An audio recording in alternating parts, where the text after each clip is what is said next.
Hello friends, welcome back to our channel. இன்றைக்கி ஒரு ஸ்பெஷலான சவுத் இண்டியன் டிஷ் சாம்பார் எப்படி செய்ய போகிறோன்னு பார்க்க போகிறோம். வாங்க வீடியோக்குள்ளே போகலாம். ஃபர்ஸ்ட்டு குக்கரில் பருப்பை வேக வச்சுக்கலாம்.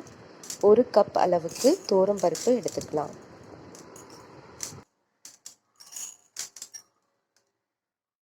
பருப்போடு சேர்த்து கொஞ்சம் சின்ன வெங்காயம், பூண்டு, நறுக்கின தக்காளி,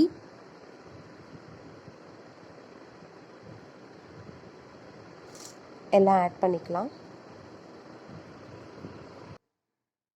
ஒரு பச்சை மிளகாய், 2 கப் அளவுக்கு தண்ணி ஆட் பண்ணிக்கோங்க.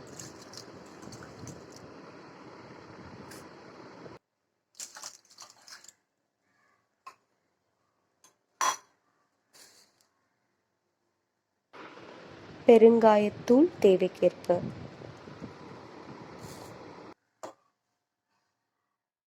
மஞ்சத்தூள் 1 டேபிள் ஸ்பூன் ஆட் பண்ணிக்கோங்க.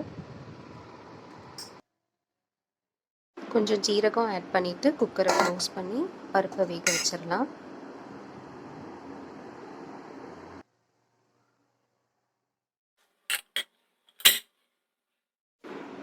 இப்போது கடாயில் எண்ணெய் ஆட் பண்ணிக்கலாம்.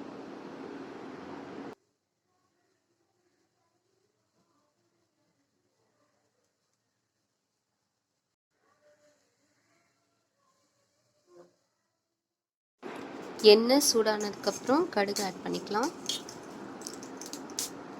கடுகு கொஞ்சம் பொரிஞ்ச உடனே கருவேப்பிலை ஆட் பண்ணிக்கலாம்.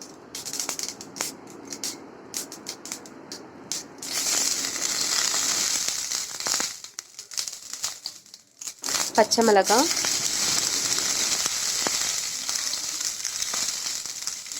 நறுக்கின வெங்காயம்,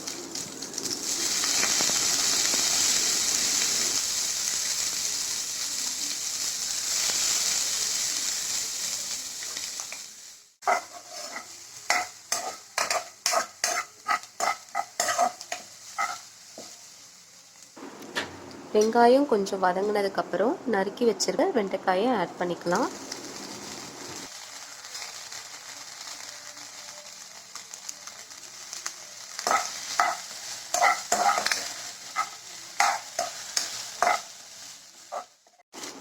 வெண்டைக்காய் கொஞ்சம் வதங்கினதுக்கப்புறம் நறுக்கின கேரட்டும் முருங்கைக்காயும் ஆட் பண்ணிக்கலாம்.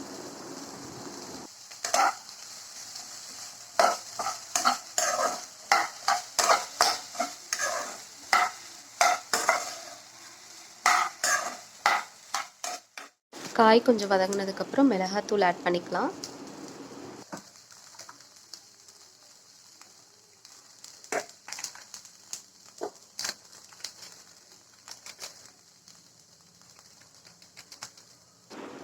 கொஞ்சம் மல்லித்தூள்,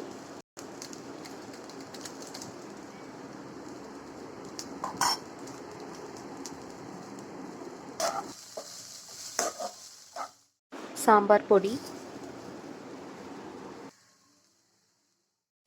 உப்பு தேவைக்கேற்ப,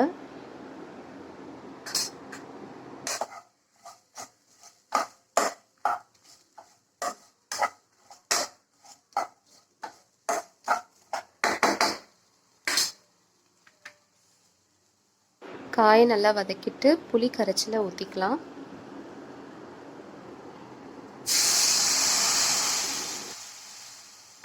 ஸ்டவ் ஃப்ளேம் கொஞ்சம் ஹையில் வச்சுட்டு கொஞ்சம் கொதிக்க விடுங்க. 2 டம்ளர் அளவுக்கு தண்ணி ஆட் பண்ணிக்கலாம்.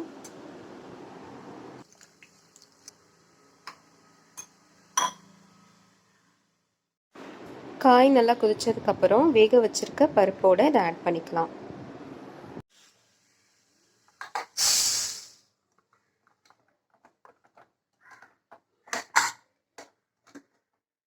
உங்களுக்கு வேணும்னா பருப்பை மத்து வச்சு கடைஞ்சிக்கலாம்.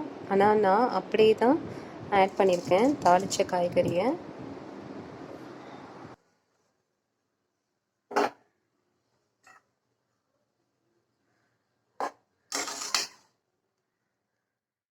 இப்போ காயெல்லாம் வேக வச்சுருக்க பருப்போடு ஆட் பண்ணியாச்சு. 2 ஸ்பூன் அளவுக்கு நெய் ஊற்றிக்கலாம்.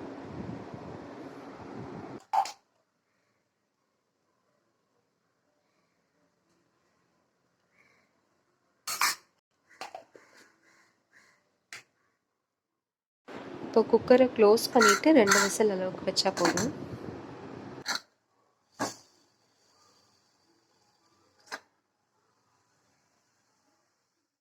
ரெண்டு விசில் வந்துடுச்சு. ப்ரெஷர் போனதுக்கப்புறம் குக்கரை ஓப்பன் பண்ணிக்கலாம்.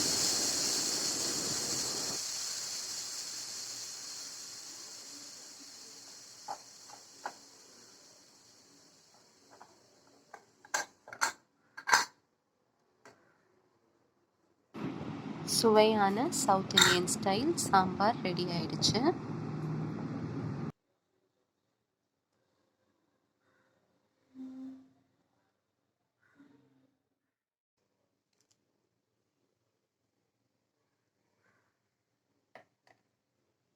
கொஞ்சமாக கொத்தமல்லி இலை ஆட் பண்ணிக்கலாம். இந்த வீடியோ உங்களுக்கு பிடிச்சிருந்தா எங்கள் சேனலை லைக் பண்ணுங்கள், ஷேர் பண்ணுங்கள், சப்ஸ்கிரைப் பண்ணுங்கள். தேங்க்யூ.